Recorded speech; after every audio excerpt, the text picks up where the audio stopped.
Hi, I'm Sam Vokes at Wycombe Wanderers, and you're listening to Wycombe Sound. The Wycombe Wanderers Show. Welcome to the latest Wycombe Wanderers Show, the first of 2023. I hope you had a fantastic Christmas and festive period. Obviously, we spoke to you in between. A lot seems to have happened, doesn't it, since the last show. Coming up in a few moments' time, our match debrief with 3 Ps featured. They are, of course, Plymouth, Peterborough and Phil. We'll hear from assistant manager Richard Dobson and boss Gareth Ainsworth. This is all chronological, by the way. With special thanks, as always, to the Wycombe Wanderers Ex-Players Association. Jermaine Jockey McSporran will be joining us to chat through his memories of his time at the club. And made 186 appearances, scoring over 40 goals. And saw many of them myself. He had a birthday last week as well. Or this week, I should say. He's only a year younger than me. Didn't realise. That's on the way. Plus, we'll catch up with Wycombe Wanderers women assistant manager Dan Webber, who we spoke to him before he jetted off to America. He's in America now, but he'll be back in time for the Wycombe Wanderers women first team first game of 2023, which is on Sunday against Eastleigh. Plus, we've got a sneaky clip of the first part of the full in-depth interview with Gareth Ainsworth, which is on WanderersTV. It's a bit like our Prince Harry, sort of, they drip feed bits. It's topical. That's on the way later this hour for you to enjoy. A bit of a taster of what's to come. Part 1 is available on Wanderers TV. Part 2 is coming, I think, either tomorrow or on Saturday. I forget which Phil told me. If you're listening to the podcast version of this, it's probably out already by now. All that and more on the way. But first, we say a very Happy New Year to Phil. Yeah, Happy New Year, Colin. Yeah, Plymouth, that was a tough day, really. Long journey down. It was bad traffic and Wycombe Wanderers made 8 changes, raised a few eyebrows when the team news came out, but it's subsequently come to light that this was a plan that Gareth Ainsworth had hatched a few weeks before, looking at how we could improve the Christmas points haul, because it's been disappointing in recent years, but 9 points from 12 over the Christmas period meant the plan worked, but they lost at Plymouth. And they were unlucky too, I thought, because I think they surprised Plymouth with the lineup, not just the Wycombe fans. I think they surprised Stephen Schumacher as well with the 8 changes. But like Gareth Ainsworth has pointed out subsequently as well, Joe Jacobson, Tafazoli, McCarthy, Striek in goal. There's some decent players out there. Horgan, Kai, these are good players. Hanlon. So, it wasn't overly weak in terms of the lineup. It's a squad system, we understand that, and I thought they were unlucky, especially when the subs came on in the second half and really started to push. Thought Wycombe were very unlucky not to grab an equaliser. And obviously we talked about the collapse of TJ, which is obviously really concerning, but such good news since about that as well. Yeah, and full credit to the medical staff down at Plymouth, both the medical crews of Wycombe and Plymouth, and also the stadium safety people and medics and the local NHS and the hospital there where TJ was taken. It was great news to hear that he was discharged a few hours after arriving there, after having a few scans and tests, and he's at home recovering, and we hope to see him back in the squad very soon. It's horrible to see, isn't it, when a player's in distress on the pitch and they're down, and you see then the body language of the other players around as well, calling on the medics quickly, and the response was fantastic. And also the Plymouth fans and the Wycombe fans, exemplary as well on the whole, which was great to see too. And it was good to speak to Richard Dobson a little while after things had calmed down a bit. I think they're a really fluid side. They've got their players playing to the maximum of their ability. I think they've done a really good job here, the coaching staff. So I have to give them credit. They've built a really good side. And at times it was tough for us, but I thought we finished the game really well. Created chances at the end and could have nicked a draw. I thought it was a good advert for League One football, actually. 8 changes for Wycombe Wanderers coming into this one. Was that because of the heavy schedule over Christmas? Yeah, we decided to change things up a little bit. Obviously, previous Christmases have been difficult for us, and we just needed to do something a little bit different. So we thought it might bring fresh legs to the club and to the team. We've got boys that haven't played a great deal of football, and it gives them opportunities. We want everybody to contribute, and that was the idea behind it tonight. And I'm sure there'll be changes again at the weekend, and we'll freshen it up again. Wycombe were heavily hit by injuries earlier on in the season. Was that part of the thinking as well about maintaining the fitness of the squad, looking at the running now, because Wycombe are well placed here? Yeah, it hit us quite hard, didn't it, the injuries earlier in the season, so obviously that was a tough period for us, and we didn't feel that results reflected the ability that we've got within the camp, but we've been on a good run over the last few weeks. We've picked ourselves up, we're around the playoff places, and we really want to kick on second half of the season now. It's good to have the likes of Curtis Thompson back in the frame, and one or two others that we've missed, and now we've got a fully fit squad to pick from. We can do what we've done tonight and change it up a little bit when we need to, which I think was something we couldn't really do earlier in the season. And with all the changes as well, Wycombe Wanderers were very unlucky not to come away with something tonight. There were chances, and Plymouth had to throw bodies in the way of the ball several times, especially in that second half. Yeah, I mean, we had a couple of good chances first half from set pieces, and that was something that we thought we might get tonight, but I was particularly pleased with us towards the end. I thought we took the game to them. In the end, their substitutions were to sort of hang on to what they had rather than to try and get a second, which tells you a little bit about their thinking at the end. But no, look, pleasing that we took the game to them towards the end. We with a little bit more luck, a little bit more precision in our finishing at the end. We might come away from this place with a draw, which against a really good side would have been a good result tonight. As it is, well done to them. They've got the 3 points, and we'll prepare for the next one. A couple of chances from set pieces in the first half, but the Plymouth goal came from a corner. That must disappoint you guys as well. Yeah, the delivery is really good, so very much like the one that Sully put in. Ali headed over. It was a really flat delivery, too flat for Max to come, even though it's within the 6-yard box. I think it just evades one of our players at the front post, and then Scar's got the wrong side of Taff and got his foot on it. And I said to Scarsy tonight, don't score against us before the game, so I should never have said it. I've jinxed this, haven't I, really? But they're a good side. They put us under a lot of pressure. We had to defend a lot of corners tonight, and you can see why they win a lot of games here. Great to hear from the assistant manager, and also great to read on social media that evening as well that Gareth had gone along with Kean as well, sort of accompanying TJ. That must have made quite a difference too. Yeah, he was. Gareth walked off with TJ as he was stretched down into towards the medical room at Home Park, and subsequently went to A&E with him. And I don't know. Obviously, we're very fortunate in this country. That doesn't happen too often. But I don't know if it's the done thing that managers go with. But Gareth Ainsworth was like, look, he's one of mine. I'm going with him. And that was that. So, yeah, I'm not surprised at all, really, are you? We don't really hear that about Gareth Ainsworth. But yeah, it was good that it's been a good result at the end in terms of TJ's health. Not the result Wycombe wanted on the pitch, but to come back with hopefully a fully fit squad, TJ on the mend and back involved soon as well is great. No, definitely. We wish TJ a speedy recovery. And really interesting, as you said, that the manager made those changes down at Plymouth and really benefited for the game against Peterborough as well. Well, that was the thing, wasn't it? A lot of fans were saying, "Well, what's he up to here?" We could have beaten Plymouth with our full strength or first choice team. Hindsight's a wonderful thing, but also we'll never really know, will we? That's the beauty of football. But the 8 changes went back into Peterborough. A change of system as well. They went to 5 at the back or 3 at the back with the wing back systems, and they killed Peterborough. Absolutely killed them. First half they contained. And Tafazolian was excellent, marshalling the top scorer in League One, Johnson Clark-Harris, and I think that was one of the key battles of the game. And Peterborough just looked frustrated. Brilliant free kick from Wingy to get us 1-0 up. And then in the second half, Peterborough came out for 5 minutes and really had a go. Wycombe didn't look in any danger whatsoever. And then the second goal really killed it. And I thought it was a fantastic performance from Wycombe. It was one of those classic away days. But 3-0 against the rival, really, I thought was a good marker. And, Peterborough have subsequently fired their manager and re-employed another old manager. So, as a result of that as well. So it shows you the intensity now that we're facing in this second half of the season, where teams are all expecting to be in that top 6.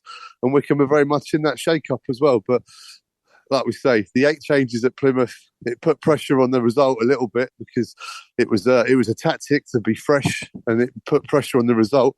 But what a result it was, and Gareth Ainsworth was delighted after the game when I spoke to him. Happy New Year to everyone, and Happy New Year to all those fans. You know, they didn't shut up all game. They were brilliant. Let me address those first. They've come up in numbers. I'm sure there's been a few headaches in the cars today, hangover last night, but not with my boys. We were tucked up in bed in a hotel, which again the Cougs have backed me to prepare right, but they never stopped singing right to the end, and it does spur you on. It spurs me on as a manager, never mind the players. So thank you, and Happy New Year to all the Wycombe fans today. Home and away, they were outstanding. Now, Gareth, before Christmas, you said you're going to do things a bit differently this festive campaign. We've got through it now. 9 points from a possible 12. Are you happy with those changes, and what were they? Yeah, obviously, everyone knows now that my plan was to change the whole team up for that middle game. Everyone besides Jason and Taff was changed, and Jason was changed again today. So I look back at our recent results over 5 years, and I thought that we haven't picked up a great load of points over Christmas period. What is wrong? And we went in tactics, we went in performances, then we went on team selection, picked pretty much the same team for these 3 games every time, and you run out of steam. You do, and I thought the difference today was the energy, the pressing that we had, the battling, the it looked like we could have gone a lot longer, and Peterborough were tired at the end. It's difficult when you're 3-0 down. The game goes away from you, but my boys were up for it today, and I think changing up might not have worked. I might have played the same team and won 5-0, but I'm really happy where we are. It's a tough place to come. Grant McCann is a brilliant manager. He's been Championship, he's been promoted to Championship, he's kept teams in the Championship. That's a big one for us because of that, because he's got a good side here, a very good side, and the home record's really good. I'm just really pleased that the boys, who deserve all the credit, when they come on this pitch, they believed, they gave everything, and some cracking goals as well, and now really, really pleased with the start to the year. This sounded like it was a plan that has been a long time in the making, possibly when the fixture list came out? It's been about 4 weeks ago, I just thought to myself, why... When I've now got this squad, and no disrespect to years gone by, but we haven't had the squad we've got now. I'm changing like for like, McCarthy, Grimmer, Jacobson, Obita, Farino and Mawson, Obviously, I'm giving a lot to Chris there because Alfie's had a fantastic career, but you do have more confidence. Gabe, Thompson, Gaikai, Hanlon. What changes I've got, and I can't thank the Cougs enough for that. But to do it, and we almost got away with it on Thursday, so close, just hit the target in one of those shots at the end. I think we get a point there as well, but the boys believed today. They all did it right yesterday. Went to a hotel in Peterborough. Thank God there was no parties going on and there's no other guests there. It was just open for us, I think, but I had a little walk around the corridors at 12 midnight, ringing a few people.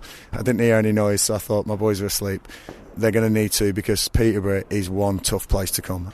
So to get a 3-0 win, I think, was sensational, and they deserved it. They really did. There was a shape change second half. Grant went to he started with a 5, which we thought he would, and then he went to a 4 at the back. So within a minute, I think we changed to match that. And the boys are so good that when I give them the messages in training, they do it seamlessly. And David Wheeler and the Swiss Army knife everywhere, and I just thought that it was a real marker for Wycombe Wanderers. But it's only one game. It doesn't make a season. We got a week off now, and Sheffield Wednesday coming to town, so it's going to be huge. But days like today are nice, and I'm there's no genius. There's no. It was just changing a few bodies up and giving the boys the belief they could go and do this. One player we haven't seen amongst all the changes over the festive period is Alfie Mawson. Any news on Alf? Yeah, Alfie's obviously, we all know Alfie carries a problematic knee, and I think he just jarred it in one of the recent games. I think it was the Ipswich game, and once you do that, he's had a few operations on that knee. It's best just to keep him out. But with Tafazoli, Grimmer, Jacobson as the back 3, it's two players who have played fullback for me, so they don't mind going out wide and defending, which they did today. Taff, for me, was imperious today. Absolutely fantastic, and I had a bit of a chat with him about Thursday. I thought there was 1 or 2 things we could have worked on, but today he's given me no case to pull him at all. He's a great lad, a real good character, and coming to his old club and scoring from that corner, I think, was a nice moment for him. And he had a real battle up with Johnson Clark-Harris, who again one of the top strikers in the league. So as I say, the players that Peterborough have got, they're a very good side. So that for me is a real scalp, and I wish Peterborough all the best. But we go on to Sheffield now in 2 weeks. Lewis Wing's goal's pretty special as well, both of them. Yeah, I've ribbed him a couple of times saying it. He takes free kicks at the end of training every day and he nails them, honestly. He's just talent, he's Lewis. And again, the Cougs have backed me to get these sort of players in. He's nailed it today. That free kick was brilliant. And then he strike for the second one. Honestly, he does that in training every day. And the lads are like, wow. So for us, it's like, who's that? Was that Wingy? Yeah, it's not like sensational, but it was for the fans. And it was a nice New Year's present for all those who've travelled up, And I just want to say that this club is a small club, but to be fighting amongst all the teams that we're fighting against, we've got to be so proud. And as long as I'm manager here, that you'll get fight for these boys, and we'll find a way. We'll always find a way. I'm really proud today. You take a few free kicks into the training as well, right? No, only when Jimmy Vollard comes to town. But no, I'm getting a bit past it now. I'll leave it to the boys. Like I say, please give the boys all the credit they deserve today, and not just the boys today, the boys who played Thursday and the boys who played last Monday, because I'm grouping these games together. They've all played their part, and it's enabled me to get fresh legs in each game, which I think has made a bit of a difference. The last time Wycombe had a weekend off in the season, they went into it on the back of a defeat and a disappointing performance. This is quite the opposite. So how will you prepare now ahead of Sheffield Wednesday in that long running?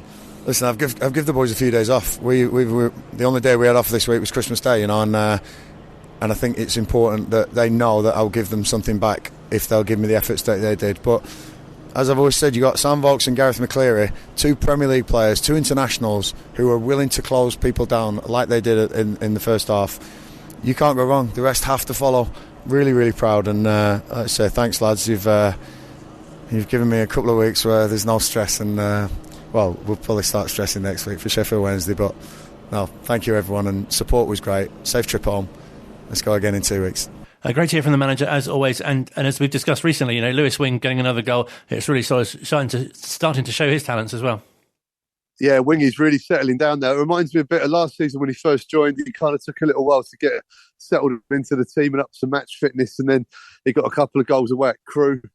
And then the red card came at Gillingham. And he missed 3 games. And it kind of really lost his momentum. And then pre-season he picked up a couple of injuries, but he's really sort of settled into that midfield role alongside Josh Gowan now, and his range of passing is a joy to watch at times, and we know what he can do in terms of shot wise from outside of the box. But 2 excellent finishes, 2 very, very different finishes, but 2 technically brilliant finishes from Lewis Wing. That's 5 goals for the season now, and yeah, he's looking settled in there. And Sheffield Wednesday up next, and one of his former clubs. And I don't think he had a good time at Sheffield Wednesday, so it'd be lovely to see Lewis with a bit between his teeth and continuing that scoring run against the Owls.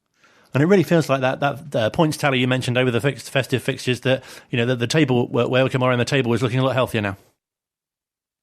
Yeah, I mean, they kind of got themselves into the frame just before Christmas, but I think 9 points from 12 against the teams we were up against. I don't think any Wycombe fan would have turned that down had they been offered that prior to Christmas. So I think a really, really good festive period. It's a really good platform now to build on. We look at the break this week of the FA Cup third round. We were meant to play Oxford. They're playing Arsenal at the Kassam in the third round of the FA Cup, a glamour fixture for them. It means we got the week off, and you can look at this in 2 different ways. We did it earlier in the season, didn't we, when there was a break after Cheltenham, when we had a really flat performance and a poor result. And Gareth said, look, it's come at a good time. We can focus and fix what we need to fix and work on what we need to work on, and come back. And they responded with a win on the first game back. We're going into this break now on a run of good momentum, it seems. So slightly different. But I think Gareth is taking it as a way to rest the players and also reward them a little bit for the hard work they've put in over Christmas, because I think they had 1 day off over Christmas on Christmas Day as a squad, as a staff. So he's given them all a few days. So hopefully we'll see the benefit of that against Sheffield Wednesday. In the past as well, fans will look at that and go, well, will they be a bit ring rusty when they come back, or will they be fit and raring to go? We will only find out on the 14th. But I think it's good that they're getting a bit of a breather, because it's a long old season. We're just under halfway to go. Brilliantly placed. Injuries are looking good. Squad shape's looking good. The position of the table's looking good. People starting to implode a little bit around us as well. People are now taking loans back. So Plymouth have lost Morgan Whittaker. because he's been recalled by parent club Swansea. And Wycombe don't have this loan situation because they don't have any loanees in the squad. So it's great when your loanees come in and they're fit and firing and they're doing fantastically well and creating goals and getting you points. But when it comes up to the halfway point and there's a recall clause, then you could be in trouble. Wycombe know what they've got. I'm not saying they won't do any loan business in this window. Who knows what we'll do in this window? But it won't be a disruptive influence. It'll be adding to the squad. I'm sure there'll be a few going out as well on loan to get game time. But yeah, it's going to be an interesting month because people will be doing business. I mean, there's rumours that Ipswich are keen to add even more sort of firepower to their squad. The embarrassment of riches they've got in this league, and their position in the table reflects that as well. But they're going to want to get that automatic. Plymouth keep doing well. Ipswich are up there. Sheffield Wednesday. It seems quite staggering that one of those isn't going to get automatically promoted. So we'll see what happens. But yeah, big month for Wycombe. They're all big now between now and May, but this one's going to be quite pivotal, I think. It's always an interesting time, isn't it, when the transfer window opens and there's loads of speculation flying about. I saw one fan with Connor Wycombe leaving Forest Green that Wycombe to Wycombe would be an ideal sort of opportunity to have for the name. Well, yeah, so the name thing would be fantastic, and I wasn't overly impressed with him when we played at Forest Green.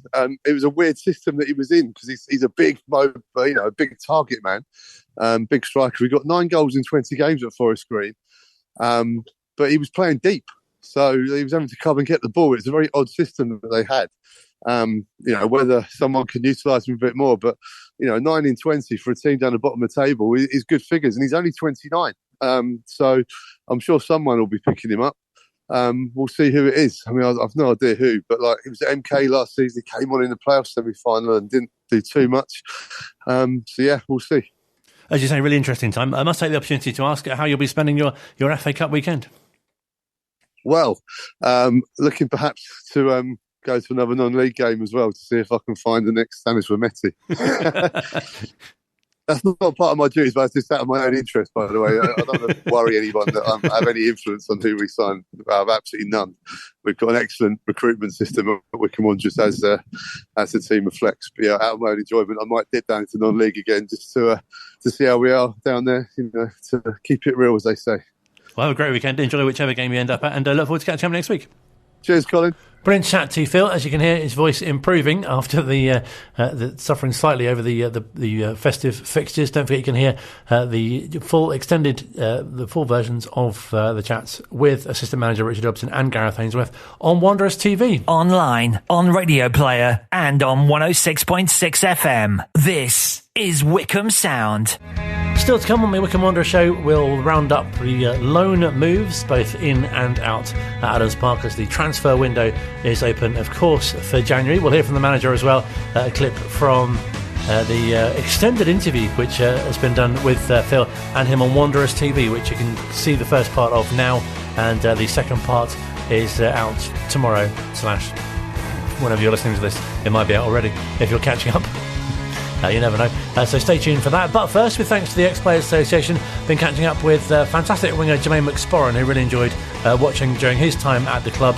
And obviously, as he recalls, quite a fan's favourite Adams Park as well.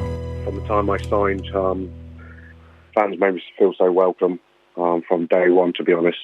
And I think that's sort of proven, even to the current day, what such a family club they are, and the things that are achieved even to the current date, I think is exceptional. So, but yeah, fans are absolutely brilliant. So I think it was always happy to play and turn up and put the effort in, because you did it for them as well as much as you did it for the team and the manager. So yeah, pleasure.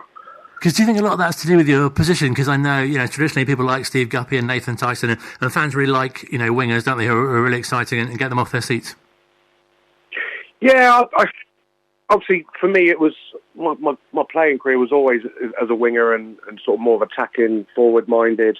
But then, obviously, certain managers like to play me straight up the top through the middle. So for me, obviously, with a bit of pace behind me, it was always sort of got the fans on their feet, So you had that anticipation, which is I knew I had that when I was playing, and that was the whole point. That was what I thrived on, trying to excite the crowd and score goals. Not many of them though. What was your earliest memories of your time at the club? literally from the day I arrived.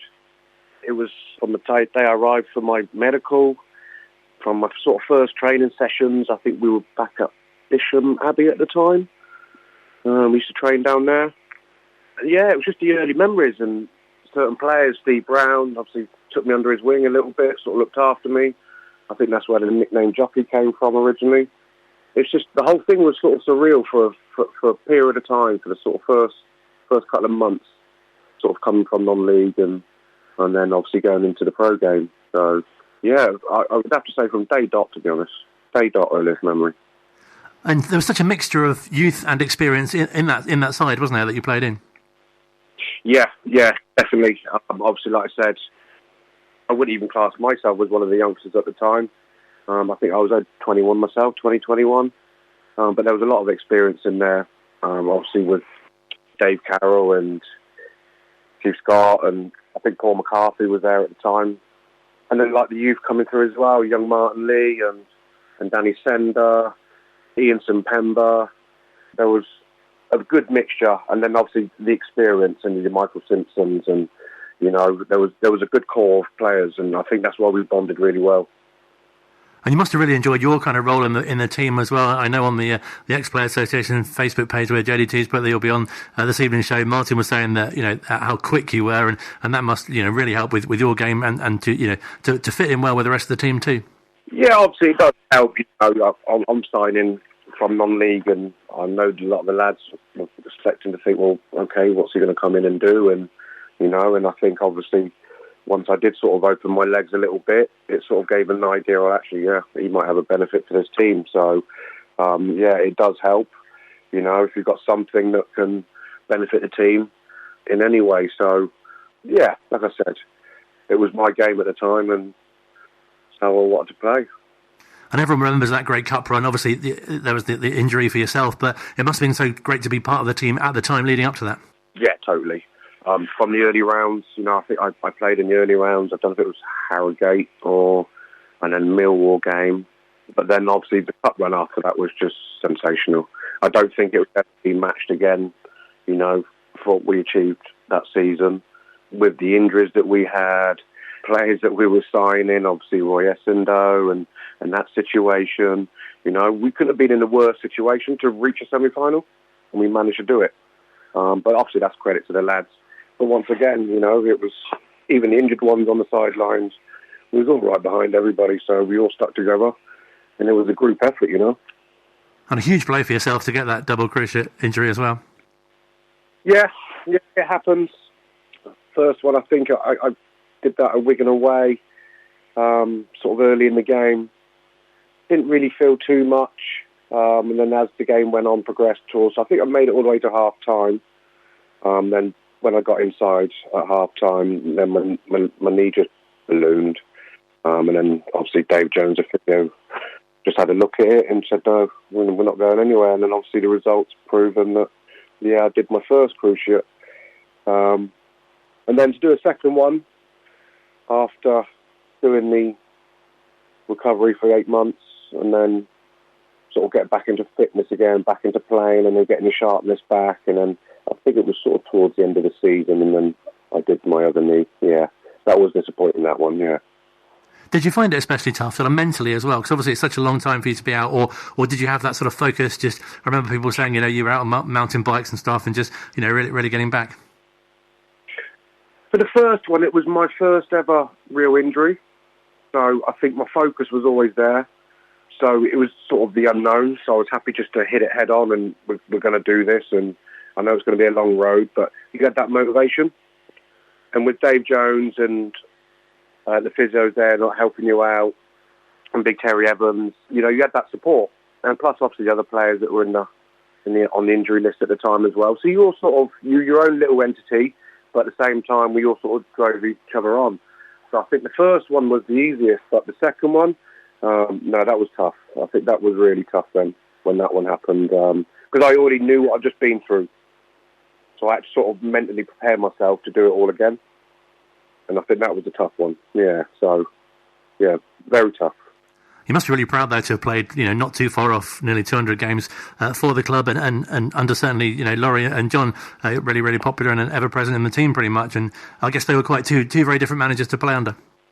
Yeah, when obviously Laurie turned up, to be honest, he sort of gave me a bit of a hard time, sort of first month or so, sort of couple of months, and he felt that I wasn't giving enough, so he sort of gave me a bit of a kick at the backside, to be honest.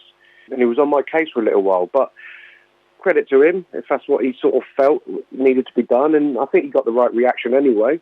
And it was a nice time under his tenure. I enjoyed it, I enjoyed it. And then obviously it was sad when he left, and then obviously the situation when John Gorman came in, and then once again as an experience, pleasure. It was a pleasure to play under him once again. Fabulous personality. Such a bubbly character, made you feel good. So after with Sam's leaving, we all needed picking up, and it was the right person to come in and pick everybody up, to be honest. And are there any particular games or goals or occasions that really stand out during your time at the club? Yeah, there's several. I think the home game against Fulham stands out in the FA Cup, because that was the season after we'd done the semi-final, so I'd missed out that year before. I really enjoyed that game. I felt we could have won that. And it wasn't even the goal or anything like that. It was nothing special, because I think I missed it on my first attempt to hit it, and then I caught it back on the swivel. So it was a bit of a scuff shot, really. But the actual day, the evening itself, the occasion, I do remember that fondly. And then, obviously, the home game live on Sky when we beat Oxford United and managed to score. So that one sticks in my head, especially being an Oxford lad anyway, locally. So, yeah. No, it's really nice, isn't it, to have those memories. And as you say, it's such a special club, a family club, and one that obviously is special to you. Yeah, like I said, even to the day now, nothing changes. I check the results, I look for fixtures and who's playing who, and obviously there's only one that I'm checking first, and it's always the Chairboy. So I'm always watching out. Obviously watching current form, and really disappointed that they made it to the Championship and they couldn't have the crowds there. And, I'm really disappointed for the fans for that, because that was a great achievement to get to the Championship and not to be able to play in front of your home crowds for that whole season. It's just a shame, such a shame. So, but definitely think that they can do it again, and hopefully they can repeat it, and then the fans can turn up this time and get that experience. And such a shame that you left when you did as well, because obviously, a new manager comes in and I suppose wants to play his own sort of style of game and bring in his own players as well.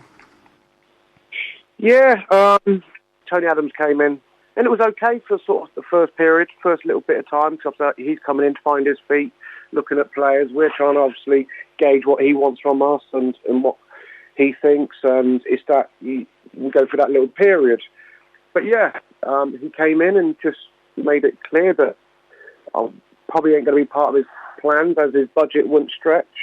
And that was obviously myself and a few others.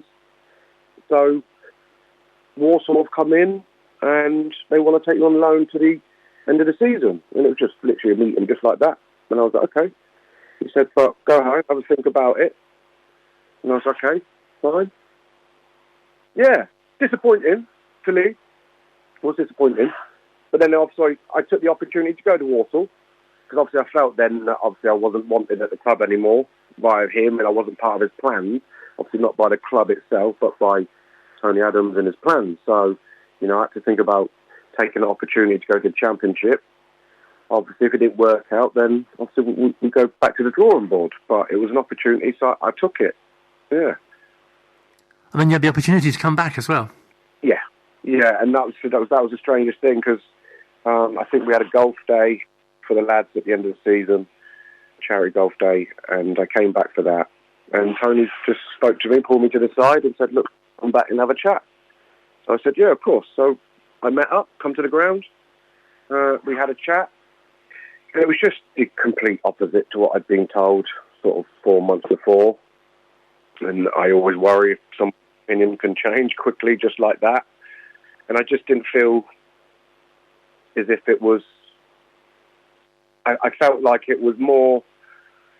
He wasn't getting what his plans done that he wanted to do.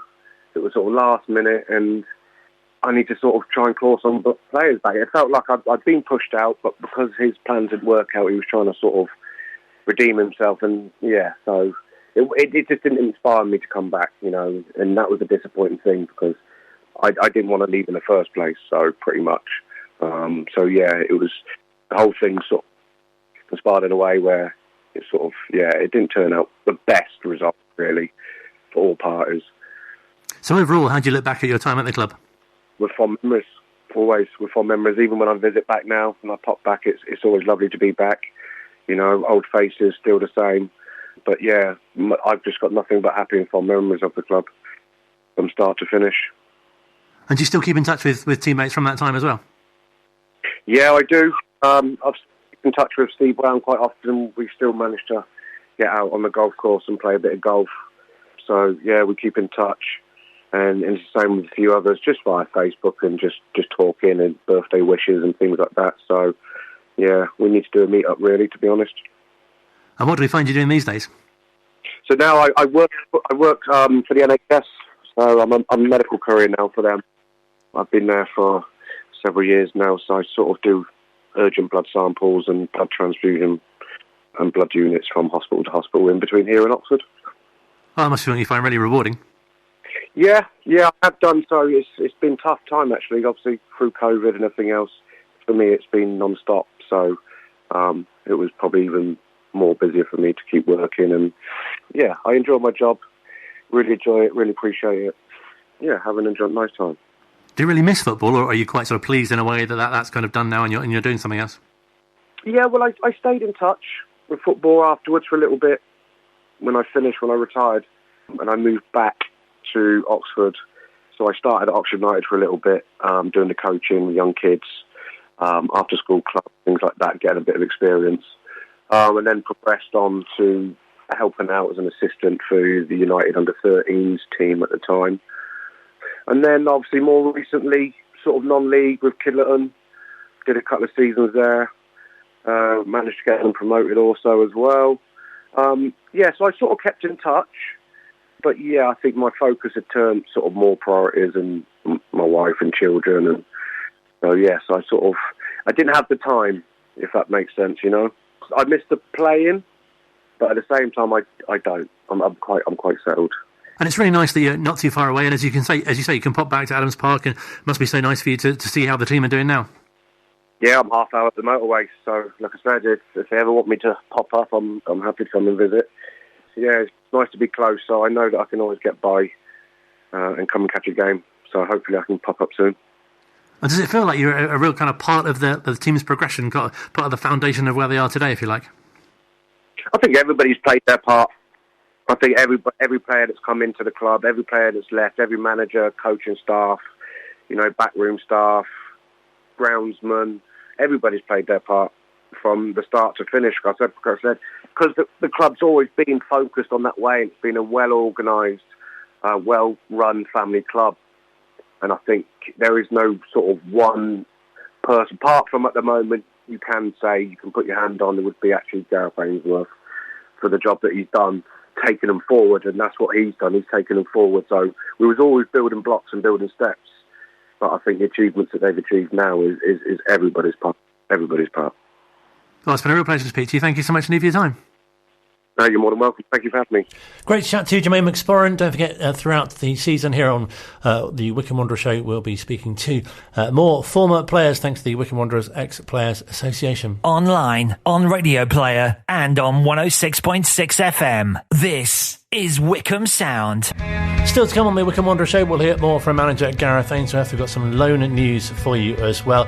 Just a reminder, you might have heard us mention on last week's show, together with the Wycombe Wanderers Foundation, the football club, supported by principal club partner Dreams, have announced plans for a warm hub at Adams Park, which will be during the winter months, for local senior residents to enjoy a free hot meal various activities, as well as use of the stadium facilities to socialise with fellow guests as well. It runs every Tuesday and Thursday between 5 and 8 in the evening. It kicks off, as I say, Tuesday the 10th of January and runs until the 28th of February. It's also supported by the Buckinghamshire Council. Warm Hub is also accessible to anyone who's over the age of 65, along with a +1 guest. Pre-booking is required for any access or dietary requirements that you may have as well. You do need to let the club know in advance. For family days, open days, and the entire community are very welcome as well. Will be communicated in due course, so you can find out more by checking out the Wycombe Wanderers website and book your place on there as well.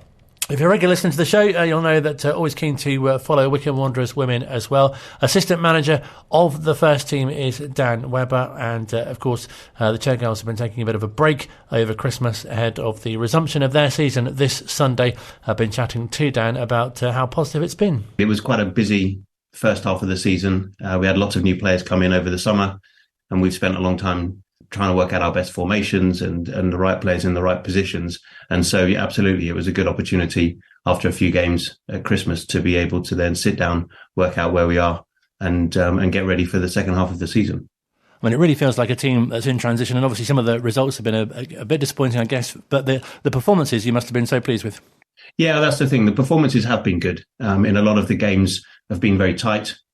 Some we've made some silly errors and we've given goals away, and that's proven our downfall on occasion. But by and large, the performances have been good and they've been improving, and that's always encouraging. As I said, we've brought in a lot of new players during the summer, and it always takes time for those players to get to know each other, to get to know how they play and what they demand of each other. And so that is coming together. It would be nice if it could come a little bit quicker, but it's just not always possible the way that the way football works. And as I say, when you bring so many new players together that haven't played previously, it does take a bit of time. It's just a natural part of the game. And quite a process, I imagine, for yourself and Carl to put together the team and, you know, see who fits best in which positions. Absolutely, yes. I mean, when we came in, we came in at the end of the previous season, and we had to quickly assess the players that were there, try and look at what their positions were. A lot of the players would come and say, this is where I play. But obviously we had to assess that, see who we were left with, and then work over that sort of May, June, July period in order to be able to bring in the players that we think we needed. And obviously there's still work to do on that. Well, I'm sure that come the end of this season, the natural progression is that some players will leave, some will maybe go off to university. And so we'll again be looking to either plug gaps that we feel are there already at the moment, or fill in any of the players that do actually end up leaving the club. Some of the signings that you have made, though, do seem to have integrated and fitted in so well, and obviously some of the players that have come through from the reserves and the under-18s as well to step up. Yeah, that's been really encouraging. I mean, some of the players that we brought in, obviously we knew from previously, so we knew what they were capable of, but it was a question of them just fitting in to the team and fitting into the other players. And what's really encouraging are the players that are coming through from the under-18s and the reserves. It's really rewarding to see that happening. We've obviously got good coaches on those teams as well, and they're helping those players and bringing those players through. And so it bodes well for the future that we've got a good sort of conveyor belt of players that can come from those lower age groups and the reserves and come and step up to open age football and tier 5 football, and hopefully tier 4 football in the future. So what's some of the things that pleased you most about the games that you've had in the season so far? I think in most cases we've actually played very well, and we've dominated a lot of the teams, which was slightly unexpected, as I said, because we had so many new players. But we've dominated those teams in many cases, and even the teams that are sort of near the top of the league, we've given them a good run for their money. We gave Ascot a very good run with a draw and then a fairly narrow defeat. And so just the players' ability to express themselves and their enthusiasm and confidence to go out there and put into practice what we do on the training pitch, and just that confidence to say, yeah, we can do this, and let's give it a go. And they're not afraid to get stuck in to these games. And so once we've got that foundation, once you've got that sort of that passion and desire, then obviously things like getting them to play in certain formations and getting them to play together will naturally come. And great character shown by the players as well. There have been a number of occasions where they've gone several goals behind and have come back to draw level. Yeah, sometimes I feel like maybe they enjoy the challenge of that, just because of the way that we seem to did it a few games in a row, and we've gone sort of 2, 3, 4 goals down. And whilst we haven't always been able to come back and salvage those games, they have at least, as you say, shown a lot of courage to do that, and a lot of ability as well. It's some real mental strength there to be able to say, my head's not going to drop. We're going to keep going. We believe in what we're doing, and therefore just keep ploughing on. And as you say, we've come back from sometimes when we've been 4-0 down, got it back to sort of 4-3, and unfortunately not quite able to make that final step and get the fourth goal or even the fifth goal. But as you say, encouraging that they never give up. They're a great bunch, and they do keep going, and they obviously love the club. A lot of them have been here for a while. Some of them are new, but have taken to what we're trying to do here and taken to the whole ethos of the club, and really sort of and put their all into every game. And playing at Adams Park was a real highlight of the year as well. Yeah, that was fantastic, and obviously the players love that. I mean, it was great to just sort of walk out of the tunnel and sort of into a proper big stadium like that. And luckily, it didn't faze the players. They took to it, and they, rather than faze them, they actually rose to the occasion and played a really good game that day. The scoreline would suggest that perhaps it was closer than maybe the play was, but yeah, they loved it, and obviously they want to go back there as much as they can. We understand the limitations that there might be on doing that, but hopefully in the future we'll be able to play more games there, and more of our players will be able to experience just playing in a stadium like that. And also with the fans as well, we encouraged a lot of fans to come. I think there was about 400, 500 fans there that day, and most, if not all, of those players have probably never played in front of a crowd that large, and so that also gave them a huge lift on the day, and they loved it. And something else which seems to work really well is the leadership structure that you have within the team. You know, the senior players having that extra kind of responsibility, if you like. Yeah, they do, and there's obviously there's a leadership group. I know much of that is sort of made in the press sometimes when you look at teams around, but there is always and has to be a leadership group. It can't come down to one person who's sort of supposed to rally the troops when things get tough on the pitch, and even off the pitch. So it's great that we have that group of players. Most of them have been here for a while. They are some of the older players as well, as it happens, and so that works in our favour, having them players that have played for Wycombe for a few years and they're older. They're able to take on that responsibility, and the other players accept that and rise to that, and they listen, and the spirit within the team is superb now. And I know when Carl first took over, he joked that he was asked a lot about, you know, if he has goals and targets and things they'd like to achieve. Do you set particular goals for 2023 as well? We do set goals. I think with where we are in the season at the moment and the results we've had, obviously, as we said, the performances have been good. The results have not necessarily been there. So we'll be looking really to consolidate now in the second half of the season, make sure that we finish the season strongly. We don't have too many games left, actually. It's a fairly small league. So we've got 4 or 5 games left. We want to make sure that we finish off those games well and the season well, and that will give us a bounce going into next season. And obviously this summer we won't be expecting so many players coming in, so we'll start next season with a much more solid foundation, a team that's used to playing with each other, even if it's supplemented by a few additions during the summer. But yeah, we're really now looking to consolidate and bounce into the next season. And a trip to Eastleigh first up for 2023. You must go into that with a lot of confidence, especially the way the team's played, as you say, against teams like Ascot and some of the top teams in the division. Yeah, definitely. It's going to be tough. They're all these games are tough, but it's a fairly tight league. But yeah, we go into all these games with real confidence, even off the back of a defeat when we know we've played well. We always go into the next game thinking we can build on that and we can progress. And so Eastleigh is as you say, the first opportunity this year to put things right and to finish the season off well. And as you say, not too many games left in the season, but a brilliant opportunity for people to come down to the Burnham to see the team if they've not done so already. Absolutely. As I said before, we had a good crowd when we played at Adams Park, and the girls loved having those fans there, and it definitely gives them a boost when things maybe aren't going so well. Obviously, having the sort of the 12th player helps, and the crowd can really be that 12th player for us. And who wouldn't enjoy playing in front of nice big crowds? The girls love playing football, and they'd like nothing more than to be able to do that in front of some sort of staunch Wycombe fans. I'm sure there's lots of Wycombe fans that go on a Saturday to Adams Park, and we'd love some of them to come down on a Sunday and cheer on both the first team and the reserves when they play at Burnham too. And is there a real feeling of optimism going into the new year throughout the whole team? Yeah, definitely.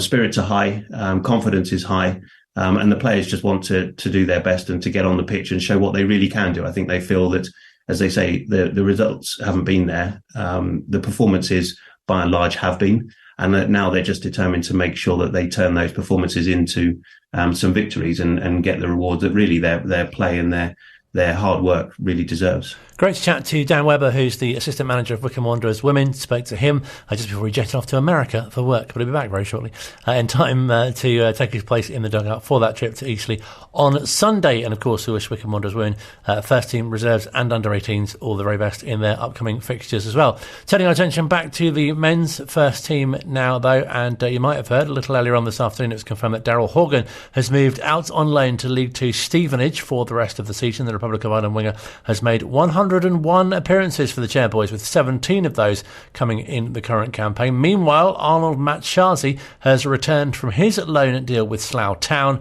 though Luca Woodhouse has extended his spell with the Rebels until the end of January. Jasper Pattenden, as you probably heard on commentary with Phil recently, is back with the club after his loan with Dorking Wanderers came to an end, and Ben Kaminda, his loan at Hamwell Town, has also now expired. Now, though, as promised a little earlier on, there are two now available parts of an in-depth interview with the manager, Gareth Ainsworth, taking advantage of the break in games. You might have heard Phil's chat with Rob Cooig as well in a sort of mid-season report, if you like, as we reach the season, the halfway point of the League One season. He sat down with the manager as well. Part 2 also available on WanderersTV. Hopefully, what was mentioned a little earlier on can be taken out of the podcast version. But here's a little taster of what you can expect from Part 1 with Phil speaking to Gareth about his 2 trips to hospital over the festive period. Unbelievable. I saw, we went at Peterborough on New Year's Day, and then my boy Kane had a game yesterday, and he plays for Maidenhead Academy, and they played against Aldershot and on some AstroTurf over in Aldershot, and with 25 minutes to go, losing 4-1, he's been absolutely bundled to the ground. A big tackle on him. He is a tough player, so I expect it sometimes. And he's gone down, he's got up holding his arm, and little did I know, he's carried on actually. He's played the rest of the game, 25 minutes. He scored, he set one up.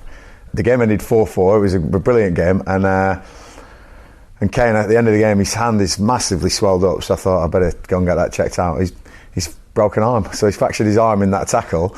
He's in a cast now from here to here. He's got his mock exams on Monday, but I'm so proud of him. He's carried on for 25 minutes with a broken arm and scored one even, so that eclipses anything I did, So he's a tough one, but after the TJ incident last week, it was I've been in hospitals as much as I've been on the touchline this week, but no, glad to say he's okay, but he's going to miss so much football, and gutted for him. But on the TJ front, fantastic news for TJ. He's well recovered now, and he got a hell of a bang on the chest, and that's what caused everything. And glad to report that there's been no signs or symptoms of anything major since, and I think this little break now will do him the world of good, as much as all the players who've played over the Christmas period. And poor old Kane will be watching from the stand and the boxes, definitely. But the boys need their rest and recovery now, and hope in 2 weeks' time we come back to football with a bang. But nice to have a bit of chill time now.